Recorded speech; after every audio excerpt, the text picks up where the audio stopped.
Yes, welcome back to Football Heritage TV. Good morning, good evening, good afternoon, wherever you find yourselves. I find myself in a very cold South London. It was very hot today and it's now very cold. I have the pleasure of introducing you to Luke from @Spotlight on Spurs, whose channel goes live tomorrow, I believe, Luke. So, welcome. Tell us, what's the channel about? Talk to us. Cheers. Thank you very much for having me. Yeah, going live tomorrow.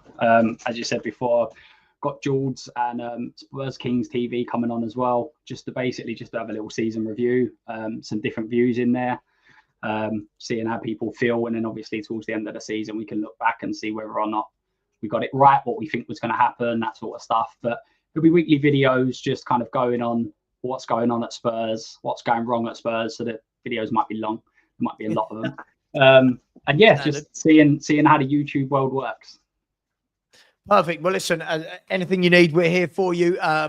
Mostly the people in my chat are all very good as well. I'm sure they'll give you a warm welcome until they find out that you are an Ange fan and until we get into that conversation.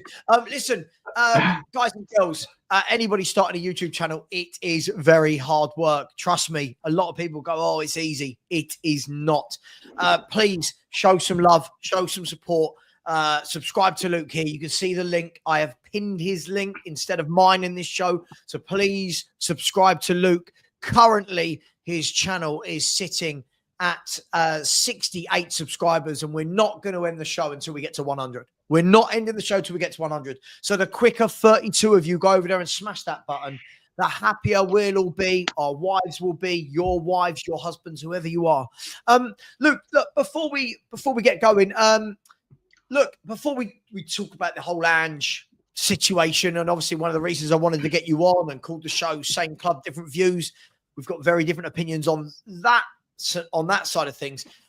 Where are you in general, not Ange, but where are you in general with Tottenham at the moment? It's been a very up and down journey over the last 5.5, 6 years since Pochettino left. What do you make of what are we right now? What are Tottenham? What's the plan? Talk to me. I wish I knew. I wish anyone knew. I don't think even Spurs know what the plan is, to be honest with you.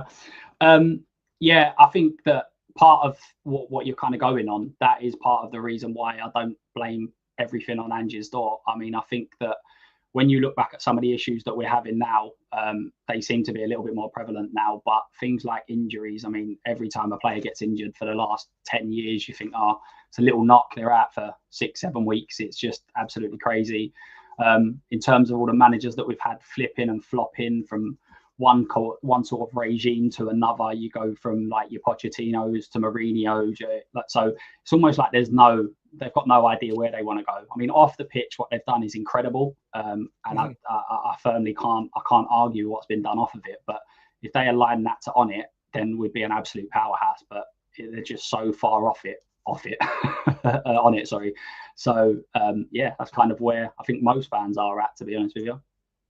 Yeah, no, I think you're right. And this is what I love about football is, especially with Spurs at the moment, it feels like you're either Ange in, Ange out, and you know, everyone's got to be enemies. But in reality, you've just said there about what the club have been doing off the field versus on the field. You are Levy out, I believe you are, or Levy out, or some sort of massive change for Tottenham. Yeah. Is that fair to say? I think that's exactly where I'm at. I'm not of the premise that let's get rid of Levy and I'll have anything, because I think United and a few others can vouch that it might not be the best to just get rid of him and get anyone in. But unless there's a massive change, this is never going to be a successful title winning club. It just ain't going to be that. We're going to hope win the odd one of like cups or whatever, but we're never going to be a successful powerhouse unless it changes massively. I'll make for sure. And look, this is where we agree. We'll do the nice stuff first. This is where we agree. Look, I've been Enoch and Levy out since October 2007. I've been Enoch and Levy out, and the only reason I know the exact date is purely because I remember the game. I was there, and it was the whole Martin Yole situation where we're all sitting there at half time eating our crappy old pies or whatever we were eating I think it was bagels. If I remember rightly, the stand I used to sit in at the White Hart Lane, it was bagels. But and this rumor started going around that that Martin Yole's been sacked. It's like, what do you mean he's over there? Look, I can see him. He's over there. And then it slowly came out that, hang on, this is true. And I thought, nah, you can't do that to big Martin Yole. Nah, you can't do that. But look, it's tough, isn't it? Because as Spurs fans, Luke, we kind of, well, let me ask you. Every year we kind of get to the summer transfer window, and as fans, we go, this year's the biggest transfer window for Spurs. This is the biggest summer for Spurs. And if Spurs do this and if Spurs do that, it never quite comes, does it? It never quite delivers the punch that we think we're going to have now that we've got the stadium and made all the revenue. Yeah, exactly. There's always that. It's always that next thing. It's like, oh, but next summer, but next summer, but like, oh, now we're in Wembley. Wait till we get to the new stadium. Oh, COVID's hit. What? So there's always let's see where we're at in a year. Let's see where we're at in 2 years, and then all of a sudden, 25 years down the line, you're like, where are we? Yeah. Absolutely. I mean, look, let's use that as a segue in then. I mean, I always want to speak to people that are Ange in. I do. And I feel like as football fans, we should be able to have a civil conversation about Ange in, Ange out without everybody losing their mind on the internet. I truly believe that. One of the things I always say, and listen, I'm sure you've seen, I don't know how much you've seen of my shows, but, I'm sure you've seen some of what I do. I'm very forthright with, I don't like Ange. I don't like his tactics. I don't think he's a great manager. But I'm always saying, I want people to come on and tell me why. What is it? So I just wondered if you would tell me why are you Ange? There's nothing wrong with it, by the way. Why are you Ange? What is it about this manager that you think this is the right guy for our club? Well, I think that obviously the motto being to dare is to do. I think that is the way we should be playing on the pitch. And under Conte, under Mourinho to some extent, the football on occasions was good. But when you use different examples, like drawing at home to AC Milan, needing a win, subbing on defenders, I was had it with Tottenham. I watch every single game, no matter what goes on. So my wife literally plans weekends around what time Spurs are on, where we're going to be, and all of that. And towards the end, I was just like, just check me out. I don't even care if I'm busy. It's great. I don't mind being busy. So part of it is to bring back the football, kind of like the exciting football. But I think as well, we just had so much going wrong for so long, and I think Kane and Son have basically covered up the cracks. And you're on Twitter, you're on social media, and people are saying, like, I know Romero's the one today. Oh, it's all right, we'll sell Romero and we'll go and get X and we'll go and get Y. And I've got no faith that we will go and get X and go and get Y. We're going to go and get someone who's the 9th, 10th, 12th choice, and then we're going to be in a worse situation. So I think it was said on your stream earlier about we've got top class players, and then when they go, we want to bring in other top class players, and gradually the replacements are getting worse and worse and worse, and that's why we're stuck where we are. I think Kane just covered up so many holes in this squad and the team. Look, I of that there is no doubt. I don't doubt that Kane covered up a lot. I actually think, don't shoot me all at once, I actually think Kane covered up a lot of cracks in Son's game as well, if we're going to be brutally honest. I think that Son's a world-class finisher, but I think Kane's ability as a footballer was so great that he made Son look a lot better than he was. That's just my humble opinion, and we don't need to go there right now. But if I get that. I don't disagree with any of that.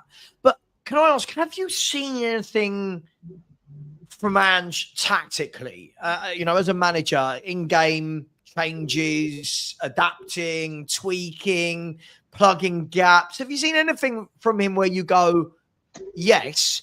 Or is this purely because of all the other shit that surrounds Tottenham Hotspur, like with bad transfer windows, players going, Kane, that it's not all Ange, let's keep him and give him a bit more time? No, I think it is a little bit of both. I mean, I think I think that one of the reasons that he's still here today is because of Europa League. I don't think that's a doubt on anyone's a doubt of anyone. But I think the other part of it, I think the board have really realised that actually we should have. I know they talk about backing and how much money's been spent, but when we talk about bringing in players that are here and now and not as a club signing, which we're familiar with as a term, I think that is where they sit there and go, well, actually, in January, when we needed 3 or 4 and we decided to sign someone in February, I think they've said, actually, do you know what? Maybe a part of this is on us, because this is what's gone on, as I say, continually. A lot of the stuff that I read about Ange, I feel is over the top from certain bits and pieces. I agree that some of the tactics, and again, I'm not someone who sits here and says that everything he's done is right. I think the fighting with the fans drives me mental. I've got no idea why he even indulges in that. Even though I thought the last one was definitely set up. The guy edited out what he said to Ange, but it just doesn't need to happen. I definitely feel like some of the tactical tweaks that he hasn't made should have been made. But then again, I also feel like there has been tweaks that have been made that they're just disregarded. Now, whether the tweaks are good enough, whether the tweaks are have made a massive change or anything like that is a different conversation. But for me, for instance, when the win backs inverted last year, they were 10s. So we almost had like 5 attacking players behind the striker. Whereas this year, it's very much more an inverted fullback. And then, especially with when Spencer's been playing, I feel like he's been sitting in a little bit more. So there has been some tweaks that have taken place. But again, it's whether or not you're happy with how far they've gone or whether more can be made. But I still think that there still needs to be some changes that he makes. So again, it's not a case of if he carries on doing what he's doing now, then it's curtains, and we all know that. And one of the things that I keep saying is it's not necessarily because I know that you're massively in about the league not being over, and I 100% agree. To just disregard that is just crazy. I might give a player 1 or 2 games at the end of the season, but I'm never giving 9 away. That's just ridiculous. But the other part to that is if we're pushing ahead, we need to start improving the performances. So if he goes and wins, I remember under Nuno, we won the first 5 and it was dreadful, and every single game we should have lost. If he goes and burgles 3 or 4 wins, that's not paper over the cracks for me. The performances have to be there as well. So there has to be a stark improvement. And I think that when he gets some players back fit, not necessarily, I know they're back from injury, but when he gets the players that are fit back, and then we're able to actually make the subs he wants, then I think it will make a difference. So can I ask though? I mean, I listen. I get it. I completely get it. Isn't it worrying though, Luke, that for all Spurs fans that we're sitting there pre-injury, we were awful.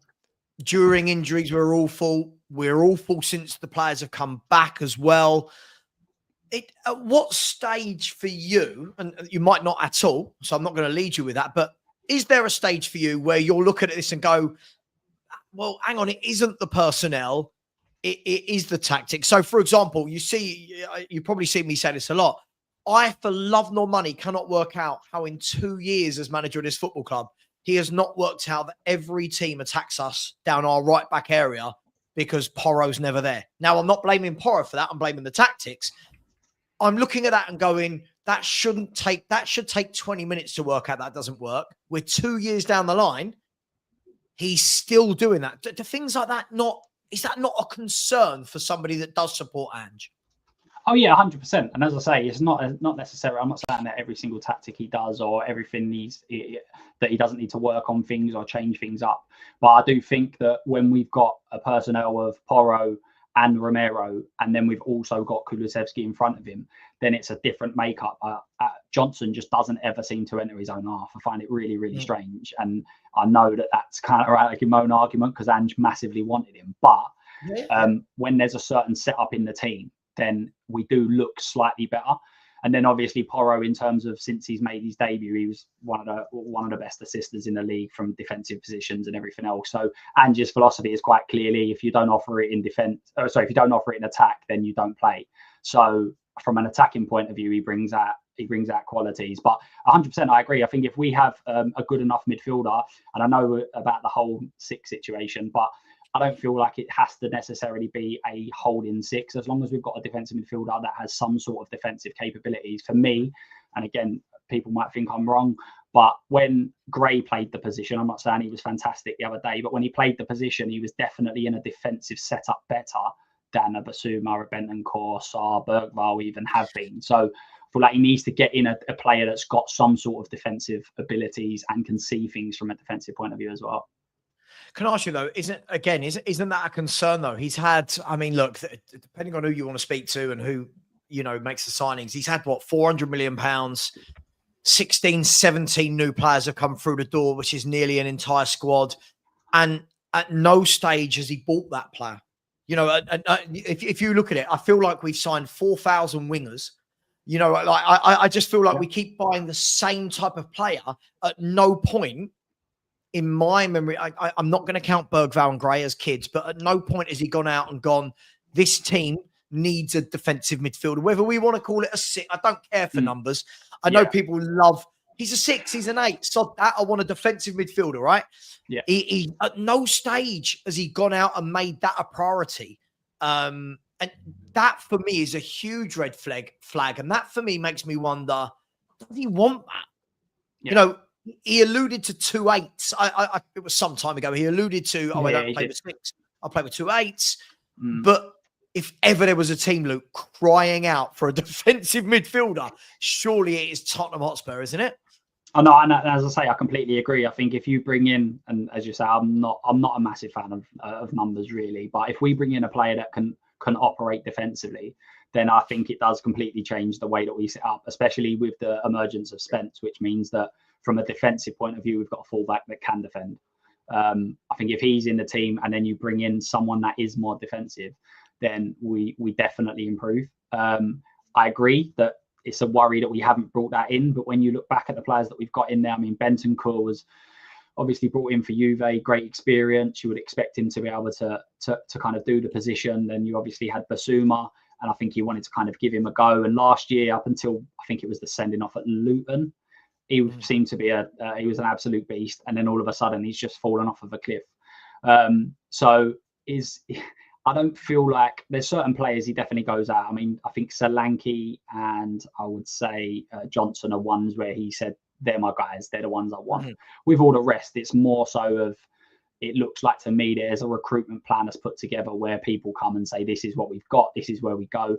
Is it that they've just not identified a good enough midfielder that he wants, that think he improved? I don't know, and we're kind of guessing. But yes, the fact that we haven't signed one, I mean, it should be a priority this year, for like in the summer, 100%. But I don't think that matters, and I think that's another thing is, I think a lot of the things that we need to improve, it doesn't matter who the manager is, they need to be done regardless. And that's why in my head, I'm thinking if we can see how it starts next season.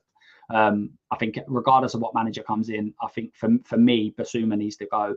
I know what you say about tactics and things like that, but against Fulham, Bentancur, Basuma and a doggy, it's 5-yard passes. If you need a manager to be able to give you a right set of tactics to pass 5 yards when you're being paid 80, 100 grand a week, then you're in the wrong game.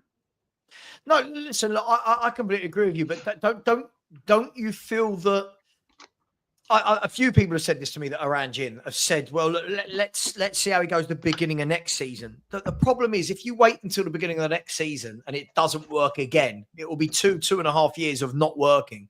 Now, all of a sudden, you're in a position where any new manager that wants to come in has missed the transfer window, hasn't had a summer to implement what they want to implement. Isn't it? Surely, let me change the tact. Look, if we don't win the Europa League, just devil's advocate, yeah, if we don't win the Europa League and we finish bottom half, which it very much looks like we're going to, surely there can be no justification from anyone, Luke, for this man keeping his job. Like, I can't remember seeing Spurs finish bottom half. Like, I know I have, but it was a long time ago. Surely. I think, and that's what there was a post recently on Twitter that was saying about what I think it was the last 9 games, and it was like, how many points do you expect us to get, and how many wins are we getting, this, that, and the other. And I basically commented and said, for me, it's not just about getting the wins. Obviously, the wins it's not about losing 9 games, but the performances have to be there as well. So if the performances stay as they have been, particularly over the last probably like couple of months, if the performances stay and we win 6 or 7, I still don't think it's good enough. I feel like the performances have to improve, because you're right. If the performances don't improve, regardless of the results, the performances don't improve, then next year it's looking bleak. But can I ask? Sorry, I've got to interject. This is what I don't get. We keep talking about performances improving. They haven't improved for 2 years. Why all of a sudden do the Ange fans seem to think that he's going to change and the performances are going to change? What is it that I'm not seeing that you might be seeing, or Ange fans are seeing, where everyone? I've heard this for ages. It's almost like they're waiting for a switch to go. I've been waiting for this for nearly 2 years. It's not come. So why should I believe now that it's coming? No, obviously it depends on how you take it. I mean, we beat City, we've smashed Villa, we've played well in games. If you look at a lot of the metrics in terms of goals scored, goals conceded, everything else, we're an anomaly that we are where we are. If you look at every single metric, we are around about 7th, I think it's 5th, 6th, 7th on every single metric, bar the points, which is obviously a key thing. Doesn't that show in itself how bad a manager he is, Luke? Like, surely if you've got all those metrics and you're still in the bottom half losing games, doesn't that show that what he's doing isn't working? I think that when you consider, and it's boring and no one wants to hear it, but they are facts. When you consider how many injuries we've had, he can't make subs. He can't do he can't make the subs he wants to make. All part of his game is about pressing, and he hasn't adjusted, which is quite rightly. And people have said, if they had a different manager, would they have adjusted better? I have no doubt that they probably would have. But to play the way he wants to play, he needs to have a decent squad. And when you're down to playing Dragusin and Gray at centre back for however many games it was, everyone's hands are tied. Look, but so let me blow this theory wide open though, right? So this is where you come into my territory, which I love. This is where I love the debate. This would be great if we were doing well before the injuries. Before the injuries, this was our worst start to a season for 17, 18 years. So everyone keeps talking to me about injuries. Injuries shouldn't mean that you fall off a cliff. Yeah. Bournemouth had a ton of injuries. Yeah. And lost 1 in 15, 1 in 14 with all those injuries, because they're a well-drilled, well-oiled football team. Surely, at what stage I'll say at what stage does someone like you who is Ange look at it and go, this doesn't matter who plays, the tactics aren't working. We lost to Crystal Palace, hadn't won a game all season. We lost to Ipswich, hadn't won a game all season. Haven't been able to beat Leicester twice. Shouldn't have mattered who was injured. Leicester City have won 1 game in 13 in the Premier League. That was against us, right? We couldn't beat Wolves, who were in the bottom 3 at the time, right? We couldn't beat Tamworth. It's just, isn't it? Aren't we at the stage where it's excuse after excuse? Because if you take the last 10 games of last season and the first 12 games of this season, from those 22 games, there were 12 defeats. There was no injuries. There were 12 defeats in 22. So can I ask you, I'm going to ask you bluntly, what was the excuse for those 12 defeats in 22 when there weren't any injuries? When he could have rotated and he didn't. The thing is that after 11 games this year, we were 3 points off third. So everyone was in a very similar situation. So the injuries for us hit at the worst possible time, in terms of, if we would have kept with momentum with them, then, as I say, after 11 games being 3 points off Arsenal, I'm sure everyone would have took that at the start of the season. So it's again in terms of how you play it. I've seen people, quite a lot of Ange outers, say, "Oh well, if we get rid of his first 10 games, well, yeah, if we get rid of his first 10 wins, then his record's going to be terrible. And if we get rid of his first 10 defeats, then so you have to play it as a whole." And I think that one of the big pitfalls with his tactics is his ceiling is incredibly high, i.e. City, but his ceiling is also incredibly low. And that can be your Ipswich defeats, it can be whoever. But there is, and it's because there's been so many of them. But when you keep saying about what teams that we've lost to and that sort of thing, big teams have been beat by them. So Leicester have beat Bournemouth. So, and again, this is what I'm saying. It's not. But Luke, I get it. But look at the regularity in which we lose. Look. I mean, I'll show you this, right? I mean, 15 defeats from 29. There can be no way that we're just going to go, well, injuries. right? Oh no. It's not. Everything isn't if it isn't on injuries at all. But No. there is no one in understand. Europe as of I think it was something like the middle of February. We had something like 250 games that had been missed by players, and there was no one that was the next team was 25% lower. So these and it's not just injuries in terms of you've got niggles here, you've got niggles there. I think I wrote it down somewhere when I had a little look into it. There's something like 8 players that have missed at least 10 games this year. That's okay. Like, you're talking about whole squad. So I'll missing. go back to my previous question. So why were we all 4 at the end of last season, the beginning of this season, with all those players fit? Well, to be honest with you, last year how we got 5th, I don't know. In my eyes, losing Kane to finish 5th was a ridiculous thing. So the fact that we finished 5th, we did obviously fall off there. Again, there were some injuries, but why we fell away, whether it was people starting to understand the system, playing Son up front. I think that what you play in one way and he becomes null and void. And we didn't have them options. Richie weren't around, that sort of stuff. Whereas this year, I feel like we have got options to be bringing off the bench. But the problem is that again, you've got your backup striker. You bring in Solanke, who didn't miss a single game last year. He comes in, he misses the second game, and then he's been out for I think 7 or 5 or something like that in total. So I feel like whenever players have been missed, they're also been key to the system. I mean, when Van der Ven's out, we look a completely different side. Yeah, but Solanke, again, we look a completely different side. But hang on. Van der Ven, I'll give you. Solanke, I don't think has done absolutely anything to warrant that praise. Solanke's been back for a while now and can't hold up a football to save his life. Doesn't score goals, can't hold the ball up. I think with the pressing, Tell has not offered much as a striker. I think on the wing he looks like he could be decent. Son can't play up front. When Richie came in for a couple of games, he looked like he could be the one to fill that void, and again he gets ruled out. So I'm not saying like Solanke's your star man who's going to go and win you a league, but in terms of this sort of system, especially now, and this is another thing I was going to say about changing of the tactics. Last year, all it was out from the back, just pass.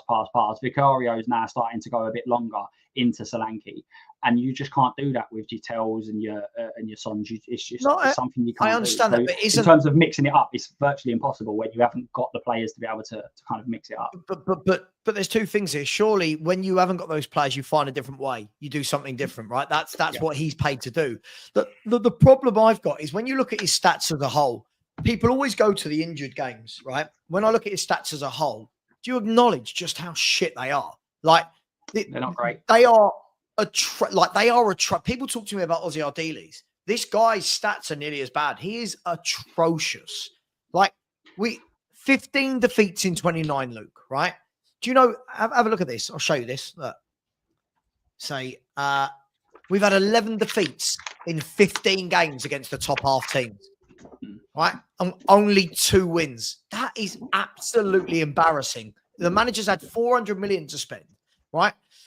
Why are the players getting injured, right? It's not a coincidence that this many players are getting injured, this many hamstrings, because he's got one way of playing, doesn't know how to deviate, right? Now, if we take it even further than this, you said earlier in the show, and I hear this from all the people who like Ange, always come out with this, didn't have anyone to rotate. Hang on, beginning of the season, he had Spence, never played him. Never, ever played him. Never rested Porro or Udogie to give Spence a game, to give Reggie a game. He never put Dragoshin in. He always played Van der Ven and Romero every game. So there's 3 players straight away. He never rotated in, right? Gray never got a game in midfield. Bergvall wasn't playing in midfield until the injuries, right? Mikey Moore wasn't playing, right? All of these different players that we're all going, but he didn't have anyone to rotate. But we've never seen him rotate. He never rotated before. So aren't we at the stage where it's just anything that happens, we're trying to find an excuse for a manager that is, I mean, Luke, we are 14th in the Premier League. We are 10 points off the top half.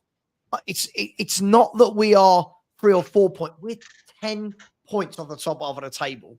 When is it acceptable for every fan to look and go, these aren't tactics. This is playground. Every pundit, Luke, every commentator, every ex-manager, ex-pro is pulling us apart for how bad we are set up. So why are some of our fan base saying, no, it's not him, it's this, it's that?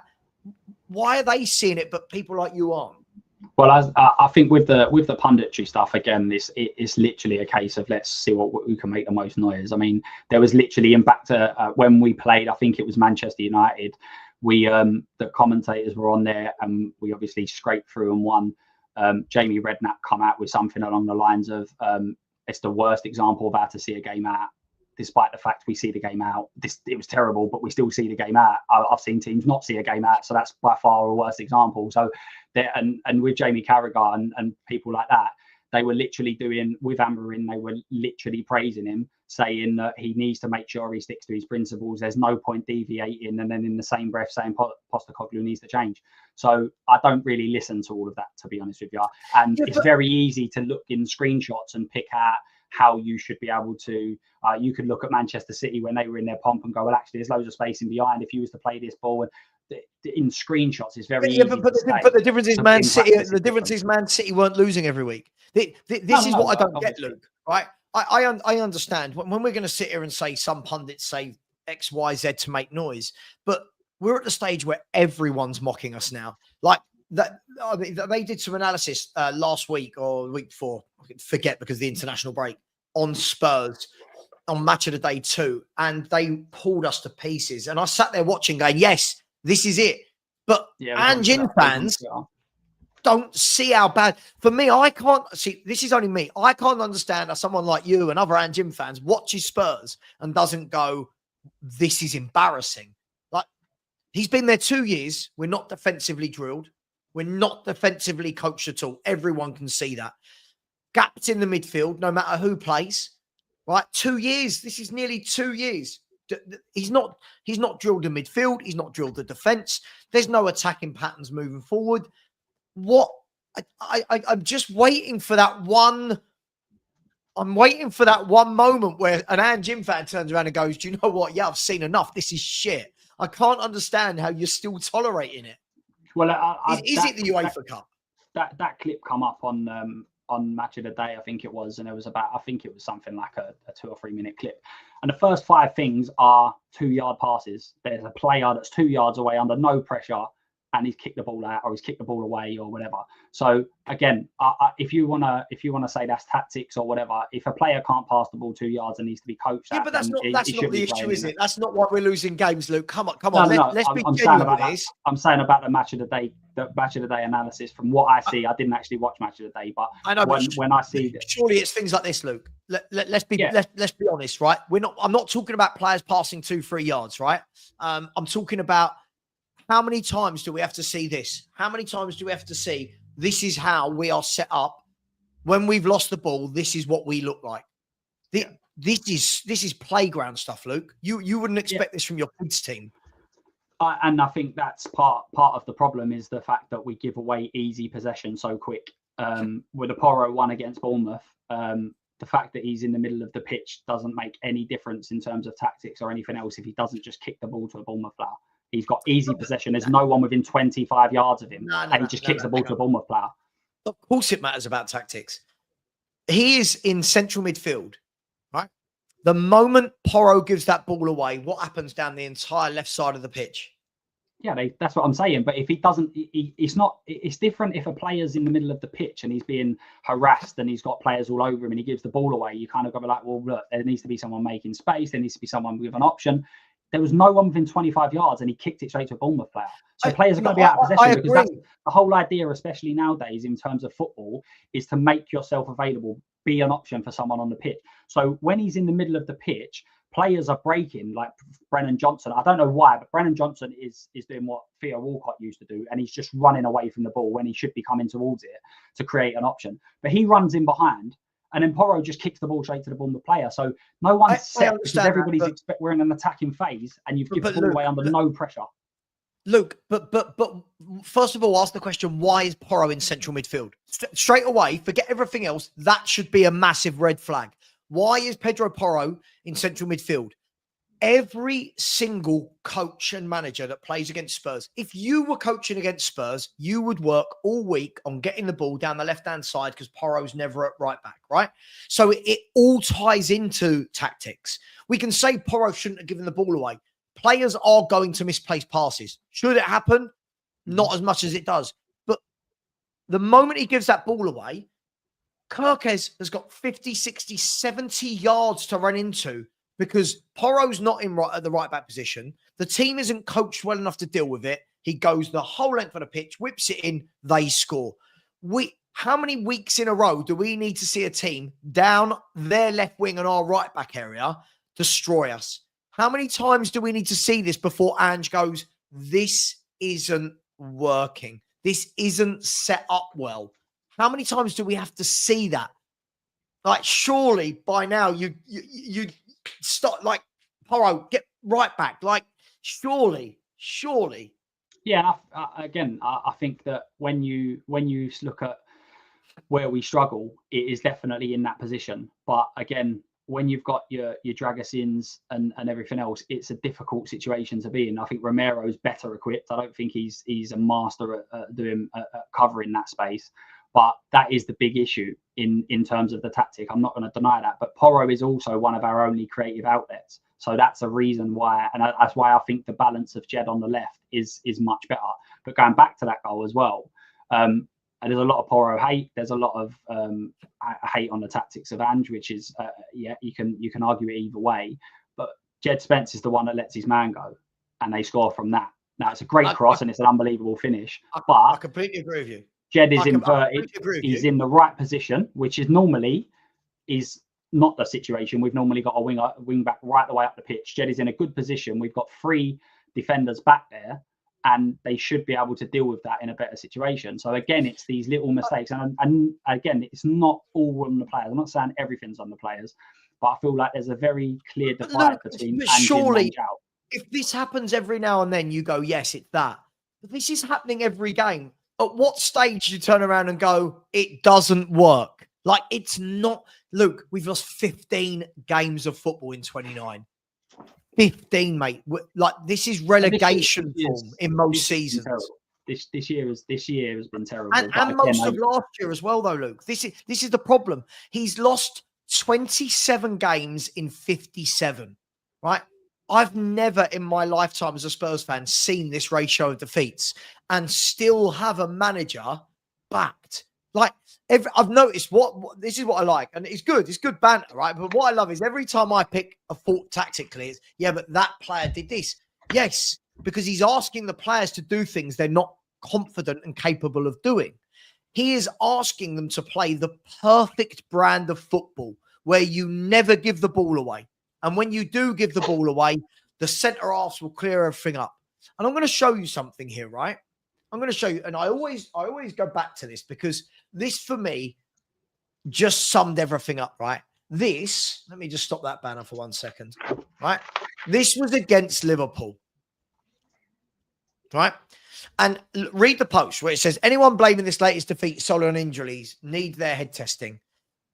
This is 3 different goals Liverpool scored against Spurs, right? These aren't coincidences. Every goal is the same. If you look at each one of these pictures, they're identical. 2 centre-backs left exposed, yeah? Everyone else in the middle of the park. Look at the top picture. You can see 5 Spurs players, if you count the one just coming into the picture by the ref, all within a 10-yard alley in the middle of the pitch running backwards, right? There's no one out wide. There's no fullbacks or wingers coming back from wide. Look at the bottom pictures, right? Liverpool have got a 5-on-3. And that is left 2 centre-backs exposed again. Look at the bottom right-hand picture. Again, that is Gray and whoever that is, Dragoshin, I think. That doesn't matter, by the way, Luke, if that's Romero and Van der Ven. If you are leaving every time 2 men on 3 or 4, you could have Paolo Maldini in his prime. You could have Beckenbauer. Luke, this is what he does. And I've got pictures like this from every game this season where they're not drilled. So how can we keep saying, well, the players give the ball away? Sure, players give the ball away, Luke, from other teams in the Premier League, but they're not set up like this. No other team in the league is set up like this. Again, I don't solely blame. I think this is where one of the problems lie within the fan base, is that at the moment, if a player gives the ball away, like for instance the Bournemouth one, it's on Ange's tactics, and then if you're an Ange, it's all on the players. I don't agree with that at all. I'm saying that the players also have to take responsibility. The manager has to take responsibility. Then you've also got like your leadership teams who need to be able to get people switched on. I think like it's the fact that I think with the first time we've been able to field all 4 of them is I think his first time since October. So that's another problem. We keep playing all these young players. I think there's a reason why Gray's not played in midfield recently, because he doesn't want to play Berrival and Gray both in the midfield with an experienced head of Basuma and Bentancur, who at the moment have been completely irrelevant in terms of being able to bring anything to the team. So, and again, I'm not saying that everything he does is right. I'm not saying that he can't tweak his system.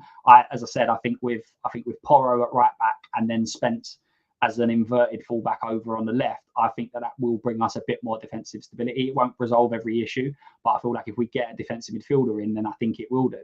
But again, there are a lot of players in this team at the moment that are not cutting it, regardless of what sort of tactics you've got in. About like Johnson and his effort, it don't matter whether you're tactically this, that, and the other.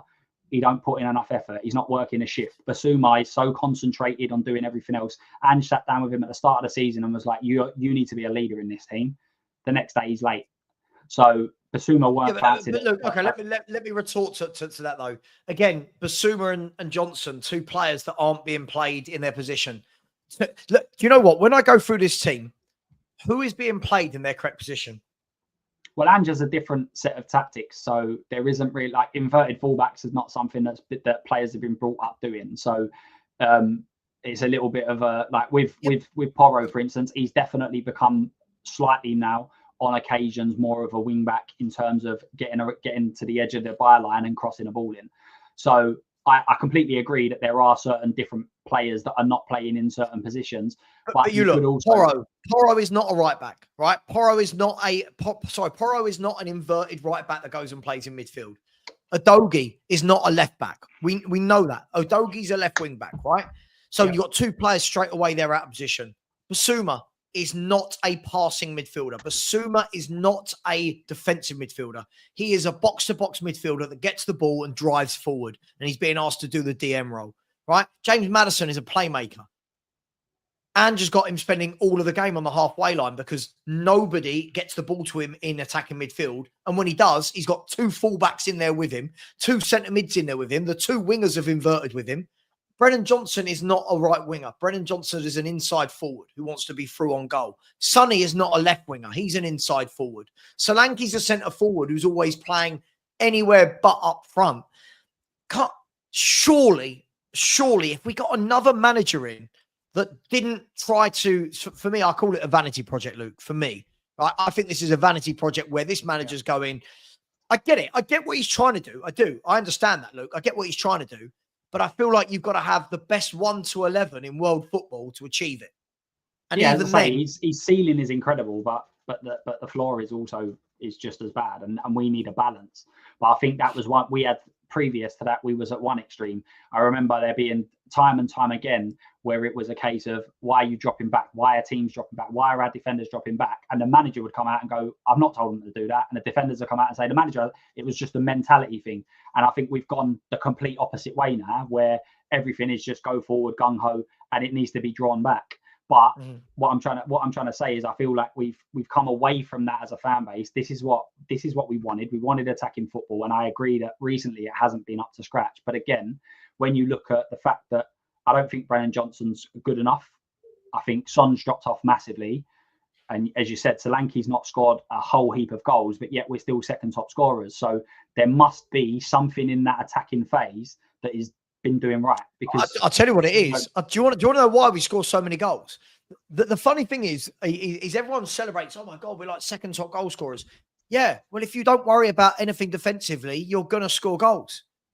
The reason is not necessarily, because if you're so easy to play against and you've got no tactics, then people would be able to work out a way to stop that. So, and even towards the tactics thing, you don't go and beat Guardiola twice in 5 games if you've not got any tactics. Now, you might say that he's got one set of tactics, it works when it works, but it's shambolic 90% of the time. That's absolutely fine. But there is no tactics when there quite clearly is, because Guardiola's best manager has ever been. If you might fall in once, you ain't falling him twice. And so let's talk about that game then. And everyone then says, oh, well, City ain't what they were. No, we started that run. They were unbeaten in 12 or unbeaten in 11. We beat them, and then they went on the run. So sure, but Luke, here's the funny thing. For all the people that celebrate Ange and his, I think they're the worst tactics I've ever seen. You know my opinion by now. I think he's the worst manager I've ever seen at Tottenham Hotspur. I'm embarrassed that half the fan base still wants him. I'm embarrassed that I have to go on to other panel shows and I'm just getting the piss taken out of me the whole time because of how shit we are. But when we battered Man City 4-0, have you noticed it's because we didn't actually play Ange's tactics? But what I'm saying is, if he's got no tactics, he doesn't adapt. But then now you're saying that he did adapt and that he didn't adapt. Tactics. He didn't. But this is another thing. We can't, and this is why I think it actually pushes me the other end, is that it can't always be, oh, we played well, that's on the players. Oh, we played terrible, that's Ange's tactics. It has to be a bit of both. No. I wasn't going to praise either there. Do you know how you know he didn't adapt for City? Because he's not taken any elements of that game since and implemented it into his system. Against Man City, they are going to have all of the football. We know that. Most teams in the world know when you play Man City, maybe not so much this season, but you know Man City are a possession-based football team, right? I think that's fair to say, right? Yeah, 100%. So Man City had the football. Spurs naturally dropped into, right, we've got a flat back 4. No one's inverting. And it was like, yes, this is what we want. Flat back 4. Two midfielders sat in front of the back 4 because City have the ball. Yeah, that's what we need. And Iggy from Tottenham away, he put this brilliantly. After that game, he turned around and he said, well, we're going to see, aren't we? Did Ange adapt or were we forced? And he said, if Ange takes some of what we've seen today against Man City, which was a brilliant performance, if he takes some of that and implements that into his system to complement his system, we'll know he's learning and adapting. Since that game, though, he went straight back to normal. He went straight back to gung-ho. He hasn't implemented any of it, Luke. And this is why I say, no one can tell me with the squad of players we've got that we shouldn't be right up there where Brighton are, Newcastle are. We have got a good enough squad to be up there. But I think we've got one of the worst managers this country's ever seen. No, I completely agree. I mean, but again, it's in terms of what do you think is the norm? So this year, it couldn't have gone any worse. Last year, we finished 5th. So where is your expectations? If we have Ange again next year, do you think that we're going to be 14th, 12th, 10th, or do you think that we'll be where I think we are is about 5th to 7th would be my guess. That would be where I think we would be. And I think if we have Ange next year, I think we would finish in and around that space. I feel like if we have Ange next year, that I don't know. I feel like I might retire from YouTube. No, I won't. Listen, I don't even want to think about it. I'm so worried at what this man's done to our football club. I'm truly worried that I don't know when is enough. That's what I don't get. He's not upskilled a single player since he's been here. In 2 years, most of them have regressed. None of them are better than when he joined, unless you can tell me someone that's better.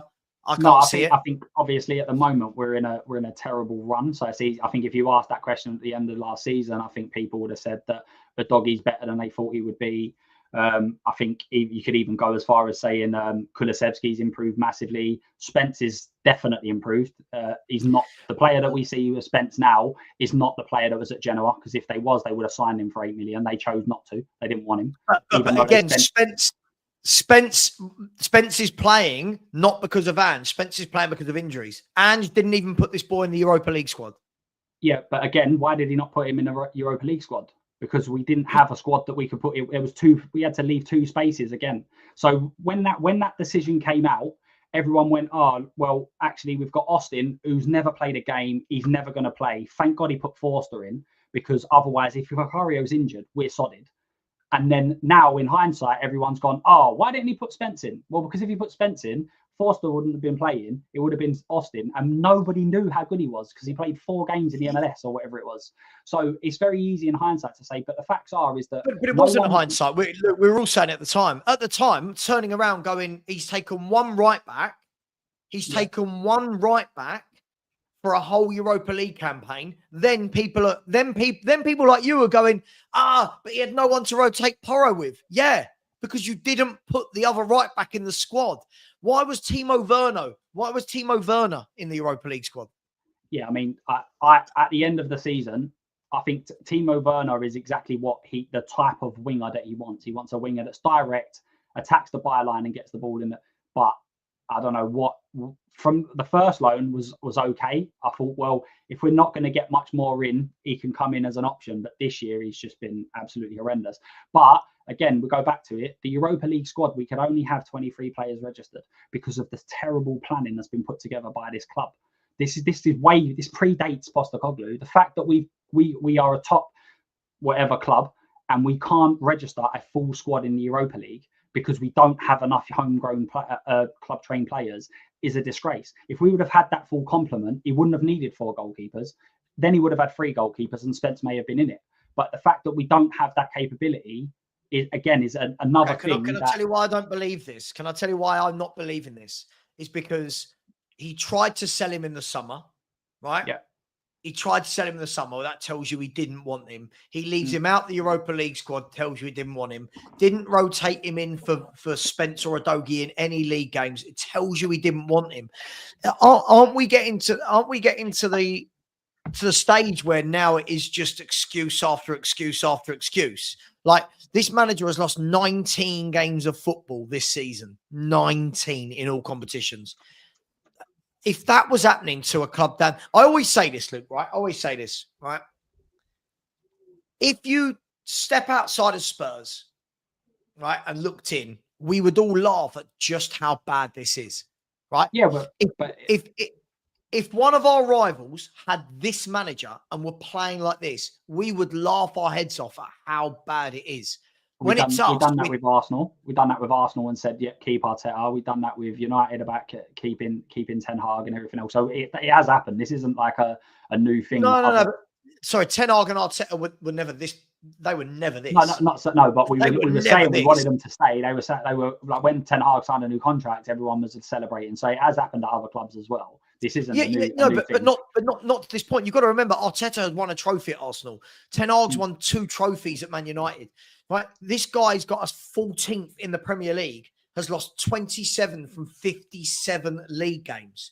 Right, he's got a 1.19 win points per game ratio this season. What's the cutoff?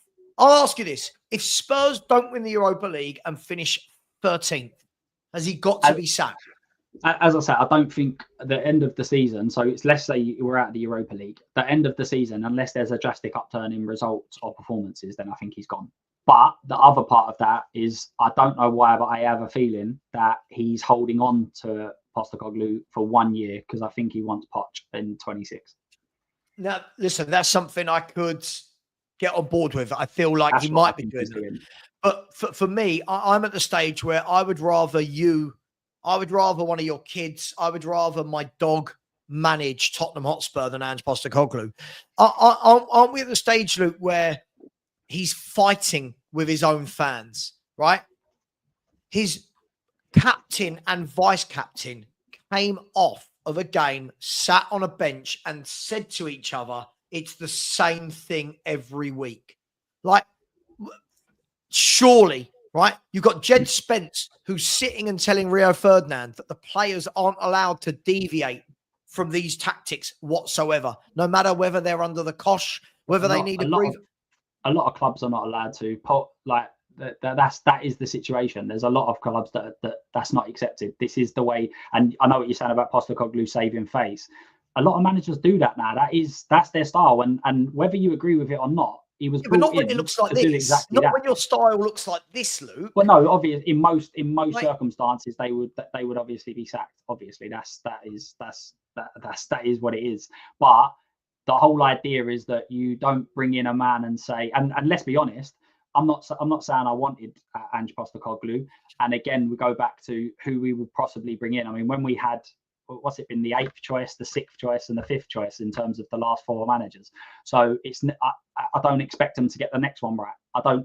But then again, on the flip side of that, I don't expect to stick with this just because you don't know if you get the next one wrong or you the next one right. So I'm not saying anything he does, as I say, if he continues the way that we're going right now, if the last 5 games happens again in the next 5 games, then I think he's gone, and quite rightly so. There's no disregard for that. So, but as I say, I don't necessarily think that it's just the result. So as I say we go and win the next 9, it's not going to happen. But say we win the next 9 in the league and we do finish 10th, if we've stunk the gaff out and it's horrible and it's been lucky and the opponents miss loads of chances and we've nicked one, then that's not good enough neither.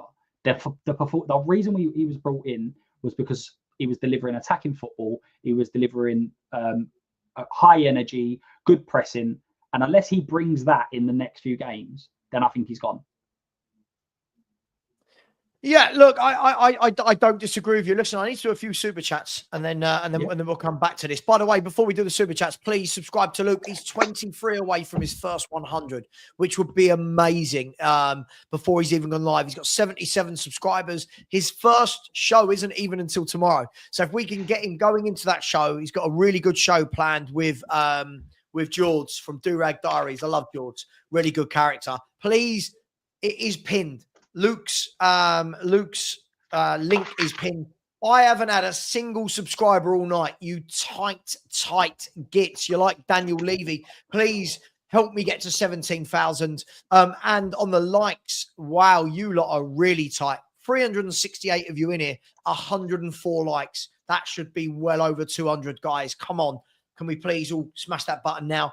Big up to George, who's been a member now for 19 months. Says, I love the channel. Hope 17K is just around the corner for you, Savva. Let's beat Chelsea. Come on, you Spurs. I love the channel too, Luke. George, I hope the 17K is around the corner. It feels like it's the never-ending corner. It feels like it's never coming at the moment. And yes, let's beat Chelsea. I'm not sure we will, but let's hope we do. Big up to Anthony Clark. Just chucked in a super sticker. Big up to you. One of the gooners that I do like. Big up to you, my man. I hope you're well. Mark Taylor has said Newcastle beat Liverpool in the final because of the tactics. Tactics wins games. We'll come back to that in a minute. I want to ask you about some other managers and tactics and stuff. Mark, completely agree with you. You know, Mark, you know me well enough by now. I would love Eddie Howe at Spurs. A proper coach. A proper manager that looks at the opposition and says, how do we negate what they've got and how do we strike? I think he's a great manager. Big up to you. The two Mark show. So Mark the Sheriff is in town. Mark Cousins has said goals win games, defenses win titles. Indeed. And which is why I don't think we'll be successful under this manager. Big up to you. A new member. Hello, welcome. Math Tux. I like that as a name. That's good. Math Tux has become a YouTube member. Big up to you. Really appreciate you, Math Tux. Welcome to the Football Heritage TV family. And Tony Rodriguez from out there in Sweden has gifted a Football Heritage TV membership. And that was gifted to Ghost One. I can see in my in the back office of YouTube. I can see that Ghost One got that. So Tony, you're a legend. Thank you very much. Just before I go back to Luke, guys, smash that like button.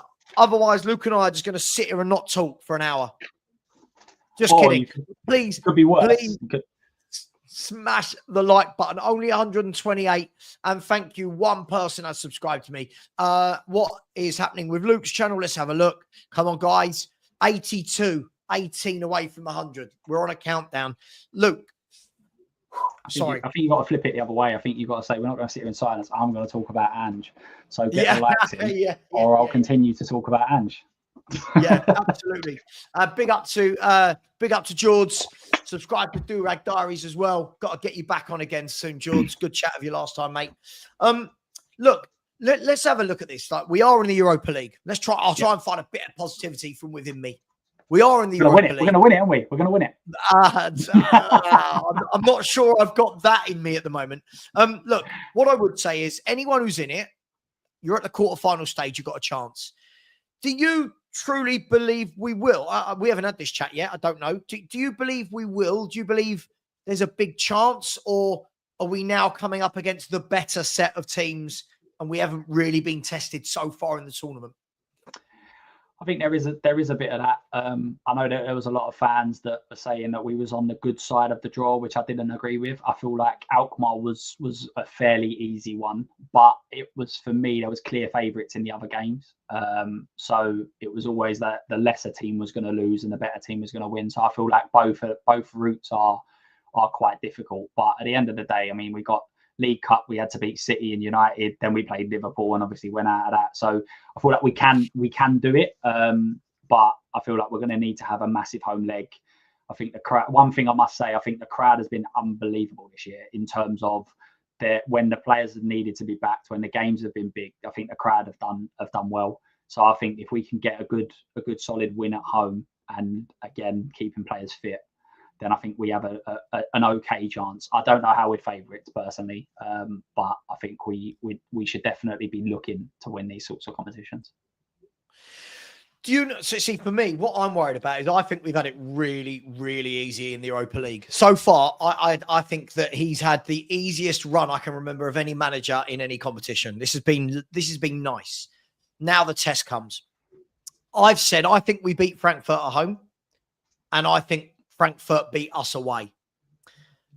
And to state the bleeding obvious, it's going to be about who wins their game by more goals, right? That's how I see it. I think that, listen, I'm not going to sit here and make out Frankfurt to be the greatest football team I've ever seen. But what they are is a very good team going forward. They score a lot of goals. They've got goal scorers. That worries me, Luke, that anyone we play has loads of chances. Look at Alkmaar. Look at Alkmaar. In the last 20 minutes of that second leg, could have easily been a very different result. You're not worried that we're not tight enough at the back to win a tournament like this? I don't feel like we're not tight enough at the back. As I say, in the League Cup, you go and beat City, Man United, Liverpool. Obviously, we lost to Liverpool, but you beat City, Man United on the route to a semi. So I feel like we can do it. Do a lot of things need to go right, yeah. But I feel like that's with every competition. There's been loads of competitions where you look at it, you go, how have we got knocked out by them, or why in every single round do we seem to have an Arsenal, a City, a Chelsea, whatever it may be? So part of the luck might come in that the draw's been a bit easier. You have the same discussion about England and World Cups and Euros and everything else. But you could end up facing a team who have a big injury crisis the day before. You could end up playing teams that are just coming into form. It's so difficult. I feel like all of the teams that are currently in it, there's probably one or two that probably will definitely go, that are definitely not going to win it. But I feel like we've got just the chance as any. But yeah, a lot of things have to go right. But again, I feel like that's the same in most cup competitions. You need to have a lot of things go your way. And going back to the Newcastle game, I feel like the Liverpool, they went Real Madrid a few days before. There was a bit of a hangover, and then obviously Newcastle got everything right on the day. Liverpool were slightly off it, and that can happen. But don't you think though, like when I watched Newcastle this year in big games, he just studied his opponents. The two games against Arsenal in the League Cup semi-finals, I thought he was exceptional. I thought he was absolutely exceptional. He knew when to attack. In the first leg, he sent them out in the first half, and they had chance after chance. Second half, let's sit in. We're going to sit in and see this out. My worry is Ange don't know how to do that. Ange has not shown that he knows how to switch very drastically from one tactic to the other. I'm not going to make any bones about it, Luke. I would love Eddie Howe. I'd love Iriola. I'd love Silva. I'd love Glasner. I just want a coach. Is that bad of me for wanting a coach? And do you see what I mean when I say I want a coach? No, as I say, I think that when with regards to your Frank and your Silvers, they're definitely the adaptable style. They will adapt. They'll do what Eddie Howe's done. I think with Eddie Howe, you've obviously got your Isaac, your Gordon, your Gamirez, Tonali's. It makes life slightly easier being able to do that with them sorts of players. But I feel like we've come so far away from the more pragmatic, more adaptable style. like, as I said at the start, it depends on what you want in terms of what do you consider success at Spurs. Are we going to win a league title under Ange? Absolutely not. Not a chance in hell. But we won't under most managers. So for me, our success under this current ownership is to win an odd cup. I don't expect us to win back-to-back cups. I don't think that we're going to invest enough. And I think if we go and win a cup this year, I think the owners will probably go, in the summer, we ain't got to spend anything, just like they did with the Champions League. So I don't think we're going to go and win back-to-back cups. I don't think we're going to win league titles. We're going to win the odd cup. And do I feel like we could win that with, do I feel we've got an amazing or a much more chance with the current people that are being linked with a job? I'm not so sure. And with the Franks and the Silvers, I feel like we'll get into a certain situation where after a couple of games when, say, Aston Villa come to our place or a Newcastle come to our place and we go, tell you what, we're going to sit back and it's a bit boring. Eventually, the fans are going to be like, no, we're going to have to go back to the attacking football and then we'll just be in the same place in 18 months and be kicking them out. But the thing is, when people say that, I don't think Ange is attacking football. I think his football's horrible. I find this football turgid. Because that's what I don't opinion, like, isn't it? Yeah. I don't like seeing my team get picked apart every time someone attacks us. That for me just shows that it's just gung ho football, and I think there's a real difference between a team that attacks and not. Look, I just don't understand. I don't understand, right? If he does win the Europa League, do you feel that's justification? Like, I know what will come my way, Luke. What will come my way if this guy wins the Europa League? No one will care that. No one will care that I'm a Spurs fan and I get to celebrate winning a trophy. I'm going to get all the children that say you're not allowed to celebrate because you don't like the manager, right? That's nonsense. Cool. That's fine. I've dealt with worse, right? But for me, I've said this, Luke, and people might hate me for this. Even if he wins this trophy, I don't want him here next year. I genuinely don't see the vision of where we're heading. I don't. I just don't, mate. I really don't. No, I think we will be in a Ten Hag situation. I think that for a club that hasn't won anything in 20 years to then, or whatever it is, I kind of try to forget the numbers. But for a club that hasn't won anything, you can't then sack the one manager that brings it. I mean, there was absolute uproar that Jose Mourinho was sacked before our final. So he didn't even win it. So if you then go and sack him, I don't think I can't see how he goes. And then that might even play into that Pochettino 2026. We give him a year because there is a flip side to everything. I try to be as balanced as I can be. I try to be balanced. Sure. When you're looking at like managers that, let's say top managers, because I think everyone can agree that the names we're looking at now were not of the Conte, Mourinho standards. They're a level below that. Yeah, if you as a manager before Ange signed, if you was a manager looking at Spurs, you'd be like, I'm staying away. The only manager that we bring in is one with an ego, go, I can change it, but nothing's going to change. Whereas now there might be managers that look at it and go, maybe they are changing. Maybe they are going to give a bit of backing. Maybe I am going to get a bit of time. So you could then potentially think, well, maybe Poch will get the time that he does need and he will get. So I feel like we could potentially be a little bit more of an attractive proposition, even if we get rid of him in the summer, say, because he's been given that time. And it's like, well, you've proved that it isn't right. So there is a sort of flip side to it. But at the same time, I don't know why that there's just this nagging. I actually had this when Pochettino was here. And I said to one of my friends, we're going to get Mourinho next. And he was like, what are you talking about? There's no way Levy's going to get Mourinho. And obviously we did. And I feel like he might wait until Poch is available. And then that way you can't go in and get a Frank or a Silva and in a year's time, you're already trying to find a way to get rid of him. Yeah, I'll be honest. Listen, I've got no problem with Poch coming back, but if it means I have to watch Ange for another year, then I don't want Poch back, if that makes sense. I think it's a really good chance for somebody. I think it's a really good job for someone to take over because whoever comes in can't do this bad. Listen, I predicted 7th at the beginning of the season, Luke, and I got pelters. Right? I got pelters for being negative with 7th, and even Ange has surpassed how bad I thought he was. I think he's gone even worse. So look, Look, I'm going to ask one question to wrap this up in a minute. But before I do, big up, as Durag Diaries says, look, come on, guys and girls, giving up our evening here. Only 145 likes. Come on, we should be able to get that to 200. Big up to Ghost One, who's just stuck in a super sticker. Big up to you, Ghost. Really appreciate you. Thank you very, very much. What I was going to say, yeah, and look, Luke is now, come on, guys and girls, can we have one last flurry for the last 3 or 4 minutes? 13 subscribers away. 13. There is the link. It is there. It is pinned. I'm going to leave it on the screen. 13 subscribers away. There's over 315 of you in here. Listen, whether or not we all agree, we're all out here trying to do our thing, yeah? So show some support. You don't have to just agree with everyone to subscribe to them. Otherwise, it'll be a very, very boring place. Last thing I'll ask you here, Luke. I want you to tell me 3 things. 1, where will we finish in the league? 2, will we win the Europa League? 3, will Ange be the... Oh, hang on. We've got a troll. I love it. I love it when I get a troll. Hang on. Dolt, today we can beat City, Man U, Liverpool, but not Frankfurt. I didn't say we couldn't. Savva, you're a phony. Oh, man. Oh, you've broken my heart. I'm a phony. Where are we going to finish in the league? You actually backed us will to we beat win the Europa League? You what, sorry? You actually backed us to beat Frankfurt, to be fair. You said we'll I've beat turned mine, around- so... People don't listen. People don't listen. I didn't say we can't beat Frankfurt. Do you know what people don't like, Luke? You'll find this out in the YouTube space, right?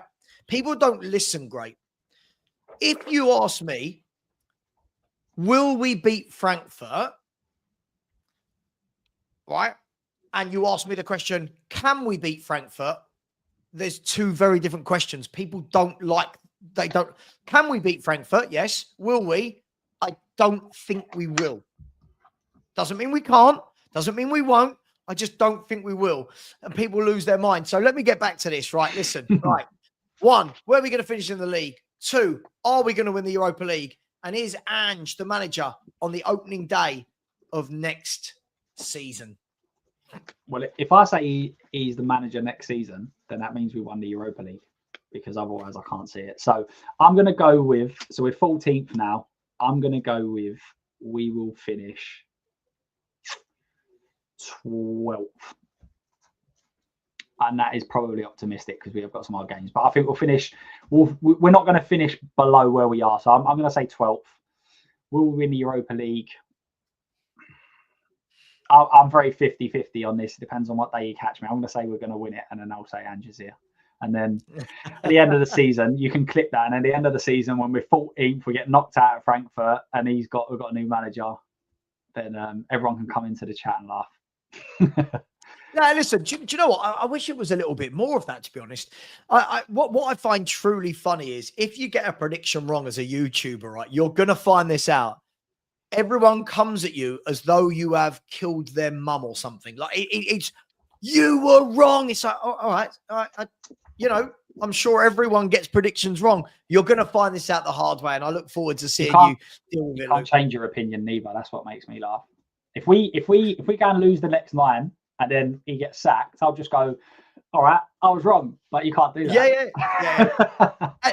Mate, as I've said, if Tottenham I've said all along we're not winning the Europa League. Now, the question is, do I want us to? Of course I do. If we win it, Luke, I'm going to turn around the day after winning it, the day of winning it, and be like, you know what? I was wrong. He won the Europa League. Fair play. For me, that's the only stay of execution for him. That's the only thing he can do to make me, comfortable with him being manager next season. Yeah. Comfortable. I won't want it, but I'll be comfortable with it. Yeah. Okay, so he will be manager next season.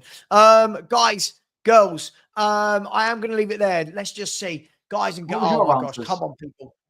What was your answers? Let's stitch you up. I think we're going to finish 13th, 14th. I think we won't win the Europa League, and I do think he will be manager. I do. I wouldn't have him, but for some reason, he's got something over Levy here. I've never, ever seen Levy put up with a manager this bad, ever. Do you think it's linked to a takeover? Say that again, sorry? Do you think it's linked to it? There's been rumours that the reason why is because it's linked to a takeover, and therefore, if he brings a manager in now and then say in the summer he sells the club, an owner's come in and he's got a couple of months and he's thinking, well,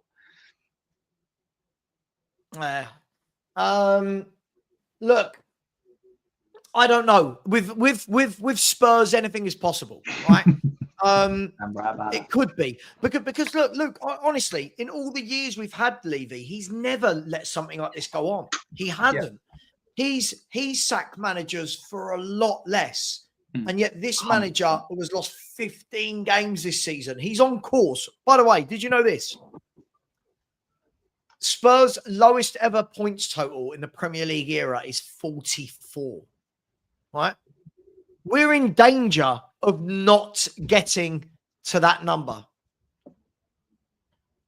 I don't think if he gets sacked, there's no, like, from my point, I don't think he should go just yet. I think he should get at least till the end of the season. We'll go from there. But if he gets sacked, then no one could be like, oh, he didn't get this. I certainly don't feel like he's been fully backed in the transfer market. I feel like we spent loads of money, but we spent loads of money for a club, as in 2 or 3 years we've got players that are going to be at a good level. But I feel like there's a lot of things at this club where they need to improve. I think everything needs to be looked at. And I keep saying about reviews at the end of the season. That should happen every year, regardless. If you're successful, if you're going to win a title, there's still ways to improve. So there should be a full review done at the end of the year. And every part of our club needs to be looked at. Listen, I don't disagree with you. I think there's massive things that need to be looked at. And as I said, winning the Europa League will be amazing, and it will paper over all the cracks. It will, which will be fine. As fans, we go, yes, we've won a European trophy. But again, the flip side to that is if he doesn't, the cracks that will be there glaringly obvious. Listen, look at the games we've got, Luke. We've got Villa away, Liverpool away, Chelsea away, West Ham away, Wolves away. That is 5 tough away games, Spurs. But when you're in this sort of form, every game's difficult.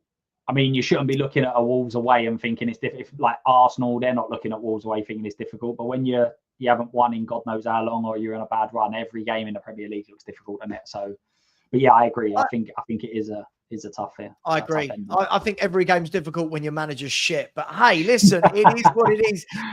Guys and girls, 4 subscribers to get Luke to 100, I think it is now. I'm seeing 96, 95, 96. 5 subscribers. Come on, guys. For the last 60 seconds before we go, please, there is the link. Please, please, please smash that. Luke, buddy, thank you so much. I know we disagree on a lot about football, but I've thoroughly enjoyed the conversation. Good. Cheers for having me on. Appreciate it. No, absolutely. Listen, the best of luck with your channel. I really, really do appreciate it. Guys, tomorrow night, Luke, tomorrow night, your first ever live. Is that right? Yeah. Tomorrow night, yeah. So 9:30. 9:30. So 9:30 tomorrow night. Get over there and show some love and support. People asking me about my channel tomorrow. I've got a show at 10 a.m. I've got Mickey P. Kerr joining me. Now, for those who don't know, Mickey P. Kerr was a finalist on Britain's Got Talent as a comedian, but he's actually written a book about how billionaires are ruining football and greed in football.